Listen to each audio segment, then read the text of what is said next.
حدیث شریف میں لکھا ہے کہ ایک بار حضرت بلال رضی اللہ تعالیٰ عنہ کو ان کے آقا جو امیہ تھے، امیہ نے حضرت بلال کو اتنا مارا کہ امیہ کہتا ہے کہ مجھے یقین تھا کہ اب یہ بچنے والا نہیں ہے، لیکن امیہ کہتا ہے میں نے مار کر بلال کو ابو جہل کے حوالے کر دیا، اور میں نے ابو جہل سے بولا کہ تیرے میں جتنی طاقت ہو تو بلال کو مار۔ پہلے امیہ نے مارا، سر سے لے کر پاؤں تک مارا، پھر ابو جہل نے مارا، پھر گلی کے بچوں کے حوالے کر دیا، پھر گلی کے بچوں نے مارا، گالیاں دیں۔ پھر بھی جب حضرت بلال رضی اللہ تعالیٰ عنہ کے جسم میں حرکت بچی تھی تو ابو جہل اس وقت چکی کا پارٹ اتنا بڑا ہوتا تھا، چٹان کے برابر بھاری ہوتا تھا، تو ابو جہل نے 2 آدمیوں کا سہارا لے کر وہ چکی کا پارٹ حضرت بلال کے سینے پر پٹک دیا۔ آپ اندازہ لگائیے اس وقت حضرت بلال رضی اللہ تعالیٰ عنہ پر کیا گزری ہوگی۔ ہمارے لیے بولنا آسان ہے، آپ لوگوں کے لیے سننا آسان ہے، لیکن حضرت بلال رضی اللہ تعالیٰ عنہ کے اوپر کیا کیا گزری ہوگی یہ وہی جان سکتے ہیں۔ آپ کا پورا جسم مبارک لہو لہان ہو گیا، آپ کے کپڑے پھٹ گئے، آپ کے سینے پر چکی کا پارٹ رکھا ہوا ہے، ایک چٹان رکھی ہوئی ہے، اور امیہ نے مارا، ابو جہل نے مارا، اور بستی کے بچوں نے بھی مارا۔ سب لوگ مار کر چلے گئے۔ حضرت بلال تکلیف سے کرا رہے تھے، تبھی سامنے سے ایک اور صحابی آئے جن کا نام تھا حضرت ابو بکر صدیق رضی اللہ تعالیٰ عنہ۔ حضرت ابو بکر صدیق رضی اللہ تعالیٰ عنہ نے جب دیکھا کہ بلال رضی اللہ تعالیٰ عنہ کے سینے پر چکی کا پارٹ رکھا ہوا ہے اور معلوم نہیں مارنے والوں نے کتنا مارا ہے، حضرت ابو بکر بہت نرم دل تھے، انہوں نے بڑے اطمینان سے وہ چکی کا پارٹ ہٹایا اور حضرت بلال رضی اللہ تعالیٰ عنہ کو کھڑا کیا اور سارے زخموں کو صاف کیا اور روتے روتے کہنے لگے، اے بلال، تمہیں ان لوگوں نے اتنا کیوں مارا؟ اگر تھوڑا اور مارتے تو تم ختم ہو گئے ہوتے، ان لوگوں نے اتنا کیوں مارا؟ حضرت بلال رضی اللہ تعالیٰ عنہ نے کہا، میری زبان پر عہد آ گیا تھا، اس کی وجہ سے ان لوگوں نے مجھے مارا۔ حضرت ابو بکر صدیق رضی اللہ تعالیٰ عنہ نے اپنا پیار بھرا ہاتھ حضرت بلال رضی اللہ تعالیٰ عنہ کے سر پر رکھا اور کہا، میں بڑا ہوں، میں عمر میں بھی تم سے بڑا ہوں، میری بات مانو، عہد اپنی زبان پر مت لانا، اگر تم عہد زبان پر لاؤ گے تو یہ تمہیں پھر ماریں گے، تم کمزور ہو، تمہارا یہاں کون ہے، یہ لوگ تمہیں پھر ماریں گے، اس لیے جو بھی بات ہے وہ دل میں رکھو، اللہ کی محبت دل میں رکھو، مگر زبان پر عہد مت لانا۔ حضرت بلال رضی اللہ تعالیٰ عنہ نے فرمایا، آپ کی بات میں نے مان لی، میری زبان پر اب عہد نہیں آئے گا۔ حضرت ابو بکر صدیق رضی اللہ تعالیٰ عنہ چلے گئے۔ دوسرے دن حضرت ابو بکر رضی اللہ تعالیٰ عنہ پھر اسی گلی سے آ رہے تھے، دیکھتے ہیں حضرت بلال رضی اللہ تعالیٰ عنہ کے سر پر پھر چکی کا پارٹ رکھا ہوا ہے۔ حضرت بلال رضی اللہ تعالیٰ عنہ پھر لہو لہان ہیں، آنکھوں سے آنسو بھی جاری ہیں، حضرت بلال آہ کر کے کرا رہے ہیں۔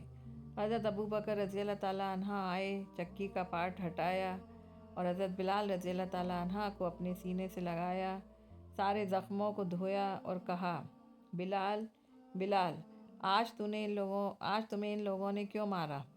حضرت بلال رضی اللہ تعالیٰ عنہ نے کہا، میری زبان سے نکل گیا، احد، اللہ ایک ہے، ان لوگوں نے مجھے بہت مارا، سر سے لے کر پاؤں تک زخمی کر دیا۔ حضرت ابو بکر صدیق رضی اللہ تعالیٰ عنہ نے پھر فرمایا، آئندہ مت بولنا، احد، آئندہ مت بولنا، نہیں تو یہ لوگ تمہیں پھر ماریں گے، جو بھی بات ہے دل میں رکھو، زبان پر مت لاؤ، ورنہ یہ لوگ تمہیں ماریں گے۔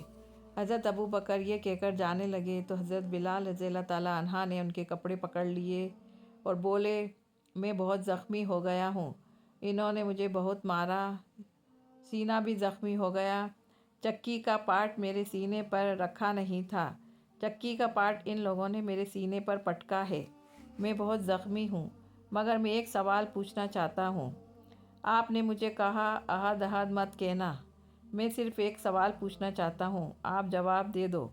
ابو بکر ٹھہر گئے اور بولے، بولو بلال، کون سا سوال پوچھنا چاہتے ہو؟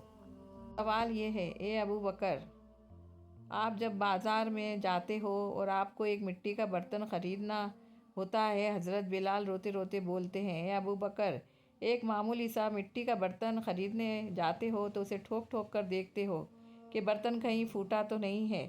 جب کوئی مٹی کا برتن خریدتا ہے تو اسے ٹھوک ٹھوک کر دیکھتا ہے اور اس میں کوئی سوراخ تو نہیں ہے، کوئی ہول تو نہیں ہے، کوئی ڈیمیج تو نہیں ہے۔ حضرت بلال نے فرمایا، ابو بکر، بازار میں جاتے ہو تو ایک معمولی سا مٹی کا برتن خریدتے ہو تو تم اسے ٹھوک ٹھوک کر دیکھتے ہو کہ کہیں برتن پھوٹا تو نہیں ہے۔ بلال فرماتے ہیں، اللہ کی قسم، اللہ نے میرے دل کے برتن میں ایمان رکھا ہے، اللہ کی قسم، اللہ نے میرے دل کے برتن میں ایمان رکھا ہے۔ وہ بھی تو ٹھوک ٹھوک کر دیکھتا ہے کہ بلال کے ایمان میں کہیں سوراخ تو نہیں آ گیا۔ وہ بھی روزانہ ٹھوک ٹھوک کر دیکھ رہا ہے، مجھے مارا گیا، پیٹا گیا، چکی کے پارٹ رکھے گئے کہ اللہ امتحان لے رہا ہے کہ میرا بندہ بلال عہد بولنا چھوڑ تو نہیں دے گا۔ حضرت ابو بکر نے کہا، بلال جاؤ، تمہارا ایمان سلامت رہے، اللہ تمہارا ایمان سلامت رکھے۔ بلال کی جان میں جب تک جان رہے گی عہد زبان پر جاری رہے گا۔ حضرت بلال کو اللہ کی طرف سے 3 انعام ملے۔ پہلا انعام ہدایت۔ جو حضرت بلال کو اللہ کی طرف سے ہدایت ملی وہ کسی اور کو بھی تو مل سکتی تھی۔ مکے میں امیہ بیٹھا ہے، امیہ کو ہدایت نہیں دی، بلال کو ہی ہدایت ملی۔ ارے مکہ میں امیہ بیٹھا ہے، وہ سب سے بڑا مالدار ہے، اللہ نے اسے ہدایت نہیں دی۔